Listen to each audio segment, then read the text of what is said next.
ನಮಸ್ಕಾರ ವೀಕ್ಷಕರೇ, ಶ್ರೀಗರಿ ವಾರ್ತೆಗರಿಗೆ ಸ್ವಾಗತ. ನಾನು ನಿಮ್ಮ ಗ್ರಹೇಶ್ವರ ಗಾರ್ಡಿಗೇಂದ್ರ. ದಿನಾಂಕ ಮೇ 29, 2026ರಂದು ಶ್ರೀ ದಿಗಂಬರ ಜೈನ ಸಮಾಜ ರವರ ವತಿಯಿಂದ ಮೌನ ಪ್ರತಿಭಟನೆ. ಮಧ್ಯಪ್ರದೇಶದ ರೇವಾ ಪಟ್ಟಣದಲ್ಲಿ ಪೂಜನೀಯ 105 ಶ್ರುತಮತಿ ಮಾತಾಜಿ ಮತ್ತು 105 ಉಪಶ್ಯತಿ ಮಾತಾಜಿ ರವರುಗಳು ವಿಹಾರ ಮಾಡುತ್ತಿದ್ದ ಸಂದರ್ಭದಲ್ಲಿ ಅಪರಿಚಿತ ವಾಹನವು ಉದ್ದೇಶಪೂರ್ವಕವಾಗಿ ಅಪಘಾತವೆಸಗಿ ಹತ್ಯೆ ಮಾಡಿರುತ್ತಾರೆ. ಈ ಘಟನೆ ಮಾಸುವ ಮುನ್ನವೇ ಗುಜರಾತಿನ ರಾಜ್ಯೋಟ್ ನಗರದಲ್ಲಿ ಇಂತಹುದೇ ಅಪಘಾತ ಮುನಿಗಳಾದ ಆಚಾರ್ಯ ಅಜಿತ್ ಮಹಾರಾಜರು ಮತ್ತು ಮುನಿ ವಿಜಯ್ ಮಹಾರಾಜರುಗಳಿಗೂ ಸಹ ವಾಹನದಿಂದ ಅಪಘಾತ ಮಾಡಿದ್ದು ಅದೃಷ್ಟವಶಾತ್ ಪ್ರಾಣಾಪಾಯದಿಂದ ಪಾರಾಗಿರುತ್ತಾರೆ. ಮುಂದುವರಿದಿದ್ದೇ ಆದರೆ ಜೈನ ಸಮಾಜವು ಉಗ್ರ ಹೋರಾಟ ಮಾಡಬೇಕೆಂದು ಖಂಡಿಸಿ ಸಮಸ್ತ ಜೈನ ಸಮಾಜವು ಗಾಂಧಿ ವೃತ್ತದಲ್ಲಿ ಮೌನ ಪ್ರತಿಭಟನೆ ನಡೆಸಿದರು. ಈ ಸಂದರ್ಭದಲ್ಲಿ ಅಧ್ಯಕ್ಷರಾದ ಸುನಿಲ್ ಕುಮಾರ್, ಉಪಾಧ್ಯಕ್ಷರು ಭರತ್ ರಾಜ್, ಕಾರ್ಯದರ್ಶಿ ಲಕ್ಷ್ಮೀಶ್ ಬಾಬು ಹಾಗೂ ಜೈನ ಸಮಾಜದವರು ಭಾಗಿಯಾಗಿದ್ದರು. ಈ ಪ್ರಪಂಚದಲ್ಲಿ ಅತ್ಯಂತ ಪುರಾತನ ಧರ್ಮ ಏನಾರಿದ್ರೆ ಅದು ಜೈನ ಧರ್ಮ ಮತ್ತು ಅಹಿಂಸಾ ಧರ್ಮ. ಜೈನ ತತ್ವಗಳಲ್ಲಿ ಒಂದಾದ ಅಹಿಂಸಾ ಪರಮೋ ಧರ್ಮವನ್ನು ಇಡೀ ಜಗತ್ತೇ ಪಾಲನೆ ಮಾಡ್ಕೊಂಡು ಬರ್ತಾ ಇದ್ದೆ. ಮಹಾತ್ಮ ಗಾಂಧೀಜಿಯವರು ಸಹ ಭಾರತಕ್ಕೆ ಸ್ವಾತಂತ್ರ್ಯ ತಂದು ಕೊಡುವಾಗ ಅಹಿಂಸಾ ತತ್ವವನ್ನು ಪಾಲನೆ ಮಾಡಿಕೊಂಡೇ ಅವರು ಭಾರತಕ್ಕೆ ಸ್ವಾತಂತ್ರ್ಯ ತಂದು ಕೊಟ್ಟರು.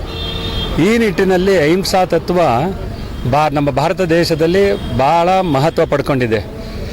ಅನೇಕ ಸಾಧು ಸಂತರು ಮಾತಾಜಿಗಳು ಧರ್ಮ ಪ್ರಭಾವನೆ ಮಾಡಿಕೊಂಡು ಭಾರತದಾದ್ಯಂತ ವಿಹಾರ ಮಾಡುವಂಥ ಸಂದರ್ಭದಲ್ಲಿ ಮಧ್ಯಪ್ರದೇಶದ ರೇವಾಪಟ್ಟಣ ನಗರದ ಹೊರವಲಯದಲ್ಲಿ ಸಂಚಾರ ಮಾಡುತ್ತಿದ್ದಂಥ ಸಂದರ್ಭದಲ್ಲಿ ಅಪರಿಚಿತ ವಾಹನವೊಂದು ಉದ್ದೇಶಪೂರ್ವಕವಾಗಿ ಇಬ್ಬರು ಮಾತಾಜಿಗಳಿಗೆ ಮಾರಣಾಂತಿಕ ಅಪಘಾತವೆಸಗಿ ಅವರು ತಪ್ಪಿಸ್ಕೊಂಡು ಹೋಗಿರುತ್ತಾರೆ. ಈ ವಿಚಾರವಾಗಿ ಭಾರತದಾದ್ಯಂತ ಪ್ರತಿಭಟನೆ ನಡೀತಾ ಇದೆ. ನಾವು ಆ ನಿಮಿತ್ತವಾಗಿ ಭಾರತ ಸರ್ಕಾರಕ್ಕೆ ನಮ್ಮ ಮೈಸೂರು ಸಮಾಜದ ವತಿಯಿಂದ ಮಾನ್ಯ ಪ್ರಧಾನಮಂತ್ರಿಗಳಿಗೂ ಮತ್ತು ಗೃಹ ಮಂತ್ರಿಗಳಿಗೆ ಅಹಿಂಸಾ ತತ್ವವನ್ನು ಪಾಲನೆ ಮಾಡ್ತಿರುವ ತ್ಯಾಗಿಗಳಿಗೆ ಮಹತ್ವಪೂರ್ಣವಾದ ಅವರಿಗೆ ಮಹತ್ವ ಕೊಟ್ಟು ಅವರಿಗೆ ರಕ್ಷಣೆ ನೀಡಬೇಕು ಅಂತೇಳಿ ಹೆದ್ದಾರಿಗಳಲ್ಲಿ ರಸ್ತೆಗಳಲ್ಲಿ ಸಂಚಾರಿ ವಾಹನದಲ್ಲಿ ಅವರಿಗೆ ರಕ್ಷಣೆ ಕೊಡಬೇಕು ಅಂತೇಳಿ ಪೊಲೀಸ್ ಪೆಟ್ರೋಲಿಂಗ್ ಕೊಡಬೇಕು ಅಂತೇಳಿ ಈ ಮೂಲಕ ಮನವಿ ಮಾಡ್ಕೋತಾ ಇದ್ದೀವಿ. ಈ ಘಟನೆ ಮಾಸುವ ಮುನ್ನವೇ 3 ದಿನಗಳ ಮುಂಚೆ ಗುಜರಾತ್ನ ರಾಜ್ಕೋಟ್ ಹತ್ತಿರ ಇದೇ ಪ್ರಸಂಗ ಇನ್ನೊಂದು ನಡೆದಿದೆ.